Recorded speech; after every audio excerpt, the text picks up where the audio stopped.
তাই না?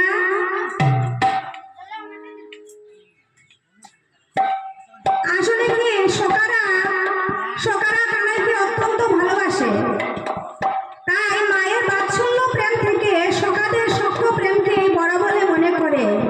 কিন্তু মা যশোমতী গোপালকে যদি বিদায় না দেন, গোপালকে যদি সাজিয়ে না দেন, তাহলে সকাদের কোনো ক্ষমতা নেই গোপালকে গুষ্ঠে নিয়ে যাওয়া।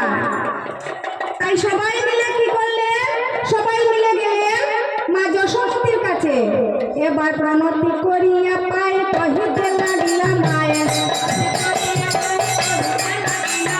প্রণতি করিয়া পায়ে কহিতে লাগিলা মায়ের, গোপালকে সাজাইয়া দেও গুঠে, গোপালকে সাজাইয়া দেও গুঠে, সাজাইয়া দাও মা, সাজাইয়া দাও মা, আই কানাইকে আমার সাজাইয়া দাও মা, আই কানাইকে এবার সাজাইয়া দাও মা,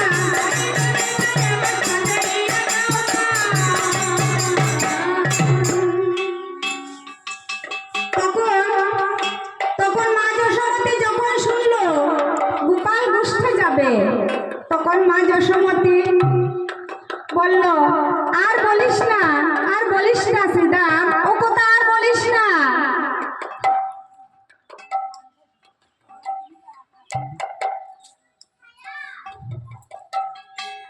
ওগো শুনি বল রামের বাণী,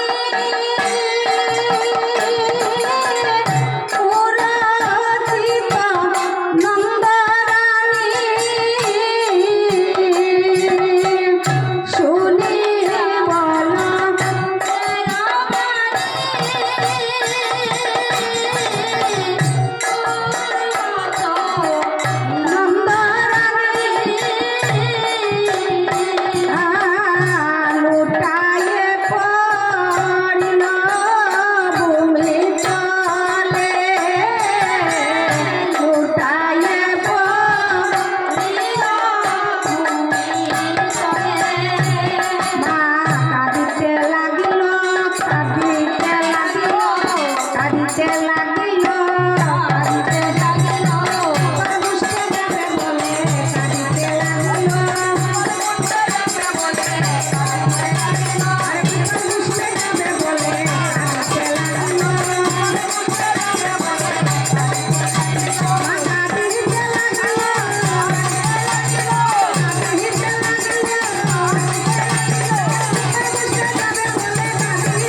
তখন বলরাম বড় জোরে বলছে, মা গো কানু ছাড়া বেনু বাজবে না গো, ছাড়া বেনু বাজবে না গো, কানু ছাড়া বেনু বাজবে না গো, ছাড়া বেনু বাজবে না গো, কানু ছাড়া বেনু চলবে না গো, কানু ছাড়া বেনু বাজবে না গো, কানু ছাড়া বেনু চলবে না গো, কানু ছাড়া বেনু বাজবে না গো।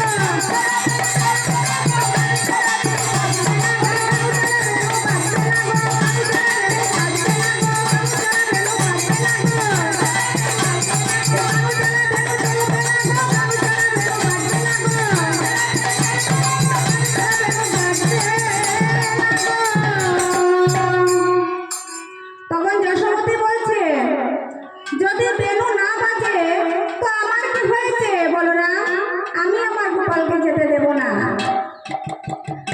তখন বলরাম বড় জোরে বলছে, ও মা, তোমার গোপালকে যদি বুঝতে না দাও তাহলে নবলক্ষ ধেনু কে চড়াবে মা? তখন যশোমতী বলছে, শোন বলরাম, ওই নবলক্ষ ধেনুর জন্যই তো আমার গোপালকে ঘুষতে যেতে হয়। আমি এই নবলক্ষ ধেনু আর রাখবো না। আমি ওই নবলক্ষ ধেনু কি করবো জানিস? আমি ব্রাহ্মণে বিহিলাইয়ে দিব, ব্রাহ্মণে বিহিলাইয়ে দিব, আমার যত ধেনু ব্রাহ্মণে বিহিলাইয়ে দিব, আমার যত ধেনু ব্রাহ্মণে বিহিলাইয়ে দিব।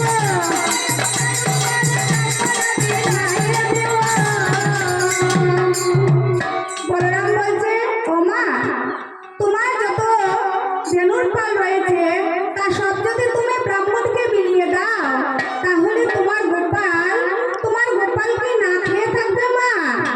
ওই গাভী দিয়ে দুগ্ধজাত ক্ষীরসর ননি খেয়ে তোমার গোপাল জীবন ধারণ করে, তাহলে তোমার গোপালকে না খেয়ে থাকবে মা।